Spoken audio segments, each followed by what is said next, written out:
morning and welcome back to Football League World TV. We've got a debate show coming up for you this morning where we're going to be looking at West Bromwich Albion, a resurgent West Bromwich Albion in the Championship under Carlos Corberan. I'm your host, Alfie Burns, and I'm delighted to be joined by my two colleagues, Toby Wilding and Adam Jones. Toby, how are you getting on this morning? Yeah, good, thanks. West Brom's certainly a club that have given us plenty to talk about already this season, aren't they? There's so much going on there at the minute. So, yeah, going to be really good to sort of get diving in a bit deeper to them because I've been really impressed with what they've done since Carlos Corberan's come in. So, yeah, it's going to be one that's well worth a look at. Adam, how are you getting on? Yeah, not bad, thanks. I think West Brom fans have been on really an emotional rollercoaster, really, for previous years, and especially this season, where you thought they'd be high up, and then you thought they'd be down there, and now you're thinking they're going to be in the promotion mix again. So, yeah, they're a very interesting club, and it will be interesting to see and to talk about all things West Brom. Absolutely, we're streaming across Facebook, YouTube, and Twitter this morning, looking at West Brom and whether or not, with the club sitting 16th in the table, we can consider them promotion contenders this season in the Championship. As always, any West Brom fans joining us, any general EFL fans joining us, please do get your thoughts in the comments and we'll look to get them up on the show.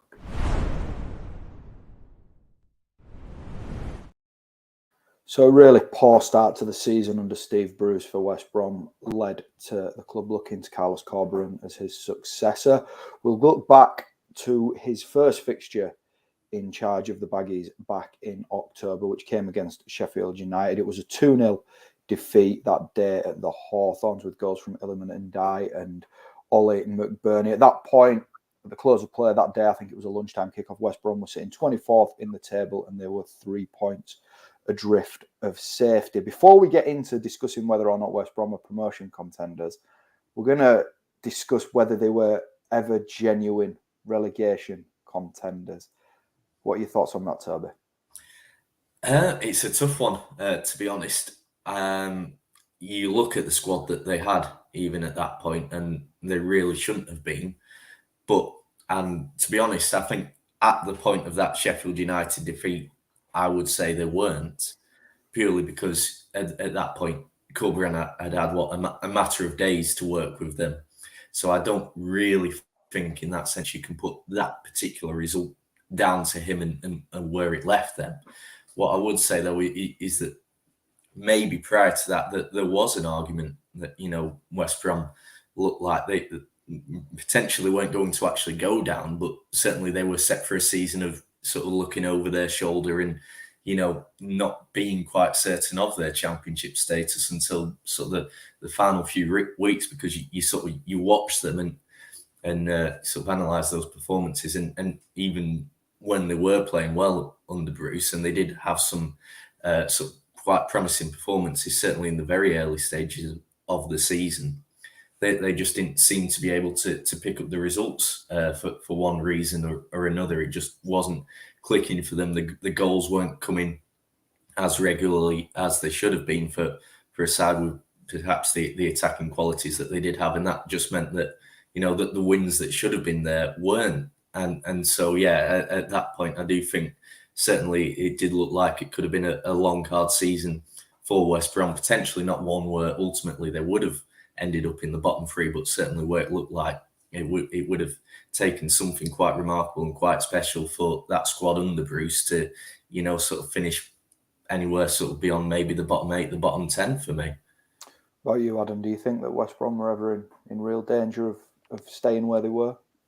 I think Toby's right in the fact that they have a very, very strong squad, 100%. I mean, you look across the pitch, and although there are a couple of areas that I think they should kind of address in January, I think overall the size of the squad and the strength, it has to be admired really. But the one kind of time where I thought that they were perhaps relegation candidates was towards the end of Steve Bruce's reign, where the atmosphere was just toxic really at the Hawthorns, and understandably so really. There are obviously things going on off the pitch as well, and real off-field unhappiness, and that isn't exactly a good cocktail really in terms of trying to put together a promotion charge. And obviously if you do have a good squad at your disposal, like Steve Bruce did, then that will come with expectations, and you could easily mentally collapse under the weight of expectations. So for me, towards the end of Bruce's reign, I really thought they were going to be in for a very, very difficult season.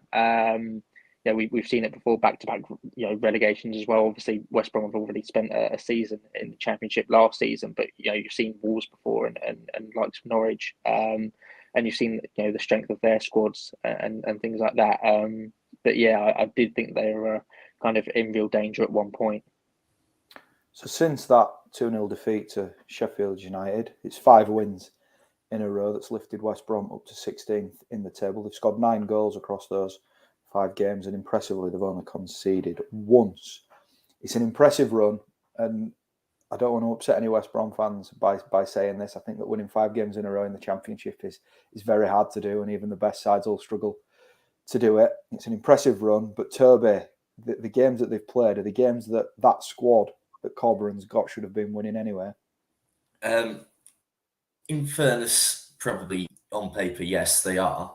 But as you say, I don't think that should take a great deal away from West Brom and from Corberan and what he's done. I think to begin with, you sort of, as we say, you look at that squad, you look at West Brom's recent history, and you look at the expectation there is around the club, and in fairness, the vast majority of games in the Championship, when you take all that into consideration, are games that West Brom probably should be winning on paper. So I don't think you can take too much away from West Brom in that sense. And certainly the fact that it was such a quick turnaround is something that Corberan deserves a lot of credit for, because you sort of look at some of them sides, and as much as we say West Brom should have been winning those games, in the circumstances in which West Brom came into some of those matches, certainly earlier on in the Corberan reign, those clubs will have been looking at this and thinking, in this situation, this is an opportunity for us to get 3 points against West Brom. So I think in that sense, it's still a very, very impressive run, one that they deserve a lot of credit for. And, you sort of look at a few of those clubs in there, the QPR result, the 1-0 there maybe stands out to me as one. That was a test against another top 6 contender, again, quite early on in the Corberan reign, and they came through that. So yes, on paper, they probably should be winning most of those games, but I don't think that in the circumstances that should take too much away from the fact that they did. I think obviously the most impressive thing is the goals conceded only being at 1. But I want to touch on the goals scored with you next, Adam. 9 goals and 7 different goal scorers. I think Kyle Bartley and Thomas Asante are the only 2 players that have scored more than once since Corberan's come into the club. How important is it to have goals all over the pitch for a side looking to climb through the division? 100%. I mean, you look at Daryl Dike's injury record since he's come to the Hawthorns. Obviously, only arrived in January, and you thought that he'd make an instant impact, really, but obviously has struggled with injury setbacks during his time there so far. So that just reinforces the importance, really, of having so many kind of different goal scorers on the pitch. I mean, when you look at some of the goal scoring assets they have, obviously Thomas Asante was talking about his start to life at the Hawthorns, and he thought that he'd had a reasonably mixed time. And I thought that was pretty harsh on himself, really, because to take 2 steps up the English football pyramid, isn't an easy task. And I think he's adapted reasonably well, really. Got himself in the right position against Rotherham United, getting himself in the right positions, and has shown real promise. And you look at some of the other assets as well. Obviously, Jeb Wallace has really shone this season. John Swift scored 11 league goals last season. Obviously, Carlin Grant can be a real asset on his day. Dejan Garner, obviously, when on top form, can be fantastic as well. When you look at others like Matt Phillips and Tom Rogic, obviously, Tom Rogic has shown his class at times during the early stages of his career, really, in the Midlands, especially against Sunderland. I thought his finish against Sunderland was superb, really. So, if you've got the goal scoring assets there like the Baggies do, then why not utilise them? And I think that their contributions throughout the whole season could be, could end up even being the difference between the playoffs and automatic promotion. I think it would be difficult now to for them to climb up into the top two. But you can't exactly rule it out if they go on a good run of form and perhaps Sheffield United kind of struggle with injury trouble. So, yeah, I think it's great for them that they've got so many different goal scorers. But you are kind of wanting someone perhaps like DK to go on and perhaps become their main goal scorer. Yeah, that kind of leads us nicely into where we're going to go next. Whilst it's good, Toby, to have goals from all over the pitch, centre-backs, midfielders, wingers popping up with goals, is it quite important that Corberan has a player now, like Daryl Dike, who's come back into the side after injury, that really grabs the season by the scruff of the neck and starts banging in the goals? Yeah, I would say so. I'd say the table does sort of back that up as well. You look at that, maybe top 5 sides in the Championship right now. They've all got who is their squad, at least one, who is in that battle for the Golden Boot. Rodriguez at Burnley and Jai and McBurney at Sheffield United, Brereton Diaz at Blackburn, Pedro at Watford, and Sargent, I think, at Norwich. So they are all sides who have got players at the top of the goal scoring charts. So I think that does sort of show how important it is to have someone like that in your side. I think you look back to last season as well. The two sides who went up automatically, again, they had that one main man to lead their line and get an absolute bag full of goals. Mitrovic at Fulham, Solanke at Bournemouth. So sort of, the history does seem to suggest that West Brom are going to need someone to really step up and be a consistent source of goals for them. And you sort of, as you say, you would look to DK to be that man, given what he has done in the Championship in the past when fit with Barnsley.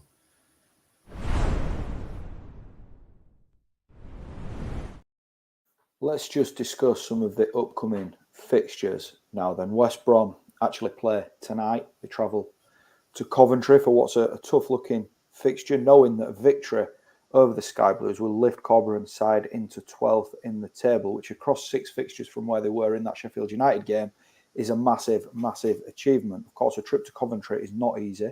They're a good side in the division and themselves looking to climb into the top half this evening. But arguably, Adam, is this a tougher game for Coventry than it is for West Brom, given the Baggies' form at the minute? Yeah, I mean, you could definitely argue that. I think it'll be a tough game for both sides. Obviously, I think Coventry perhaps have the disadvantage because they've got Carl McFadzean out, which obviously is a big blow when you've got inexperienced centre-backs like Callum Doyle and Panzo there. You want someone perhaps in the middle. I know that Michael Rose can do a job, but having someone like McFadzean in there would be very valuable for them, and perhaps it would have stopped their or prevented their mental fragility perhaps in the last game against Swansea City. I think that's one mental factor that has to come into mind, really, because they will be mentally fragile after that.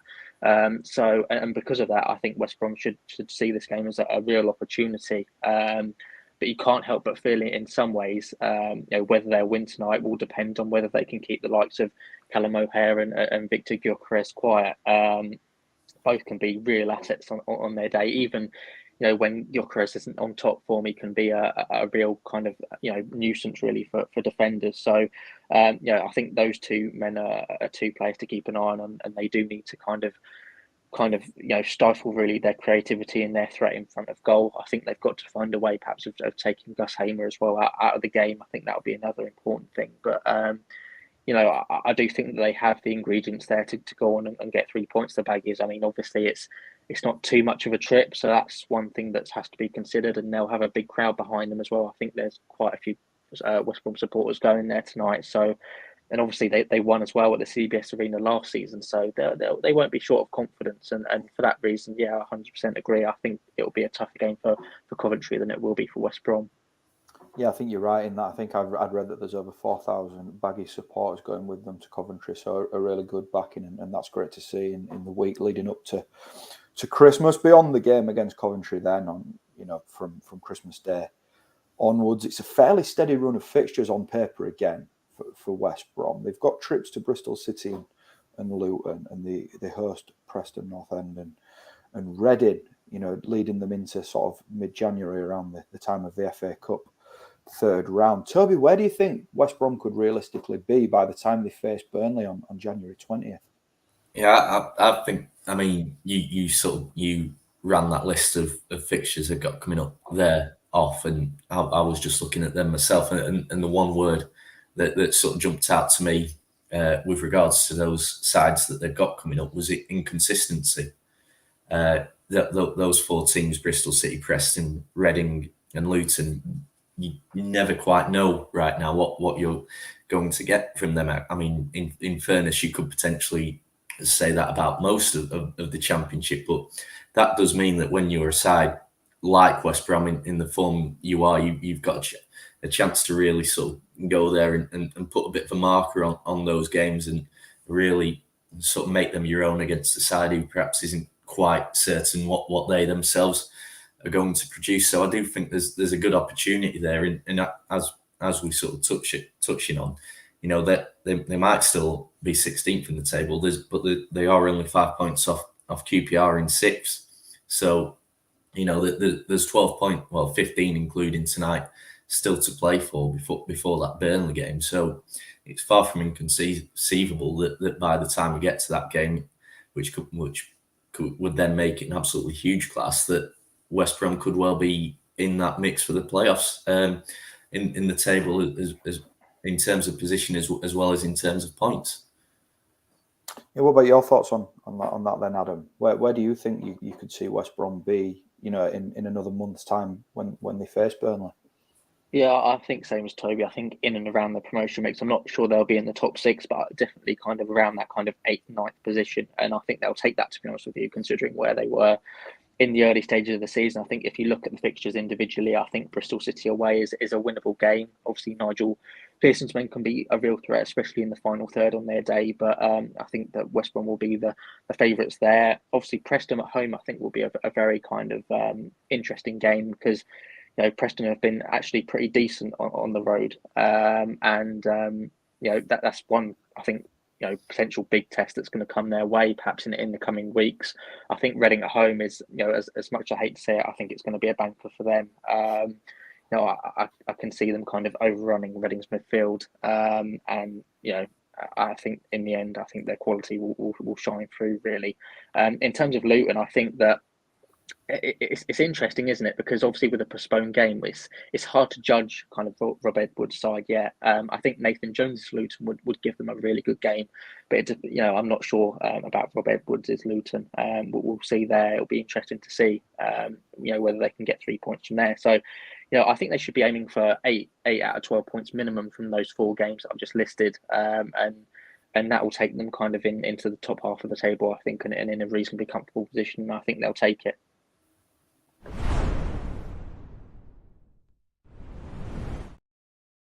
Let's look to wrap things up then, and I'll direct this question at both of you. Come to you first, Toby. Do you think it's time that we really start taking West Brom seriously in the race for firstly the playoffs and then promotion? I mean, the top 2 looks a big ask, but in terms of the playoff race, it's wide open in the Championship this season, and Nottingham Forest only sort of 12 months ago are a real example that you'd be foolish to write anybody off, aren't they?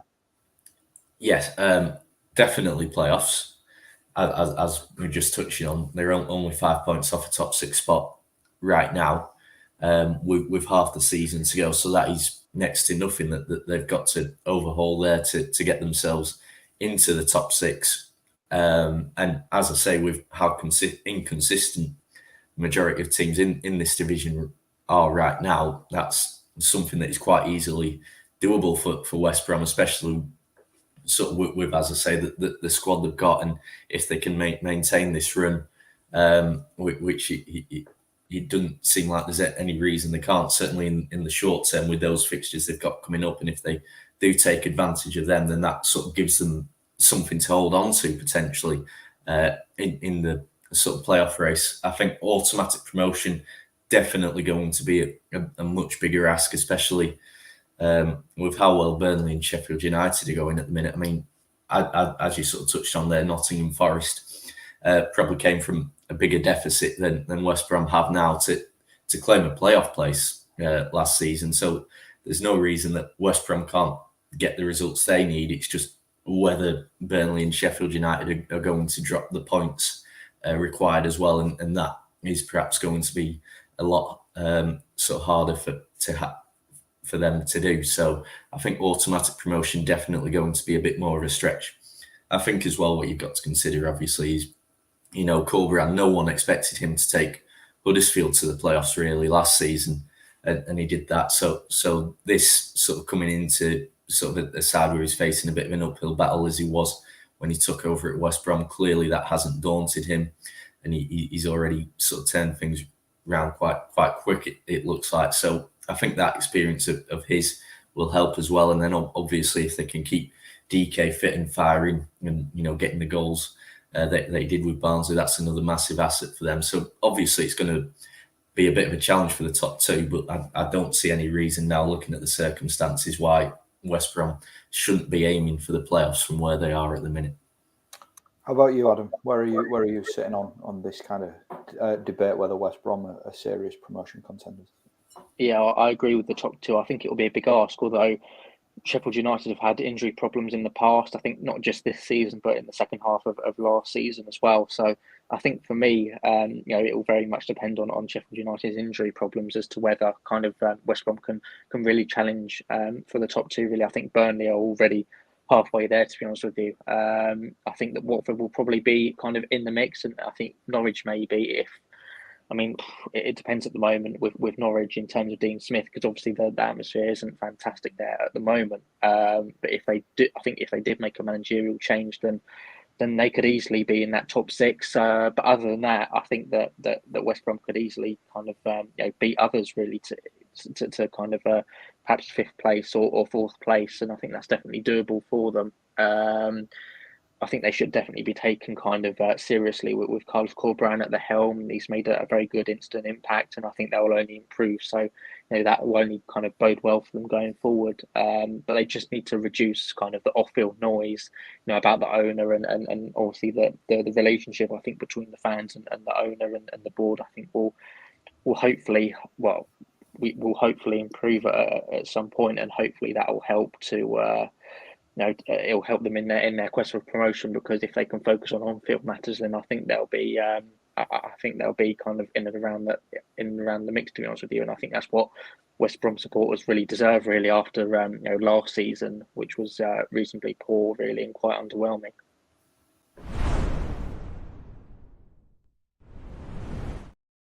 Right, that concludes our look at West Brom this morning. Thanks to both Toby and Adam for joining me, and anybody else that's joined us across the three streams this morning. Coming up later today on Football League World TV, we are looking at Norwich City, a club that could do with a little bit of a turnaround like West Brom have had under Corberan, and we're going to be looking at whether or not it's time for Dean Smith to walk away at Carrow Road. That's coming up in the middle of the afternoon, so enjoy the rest of your day, and please do tune in again to join us for that show. We'll see you again soon.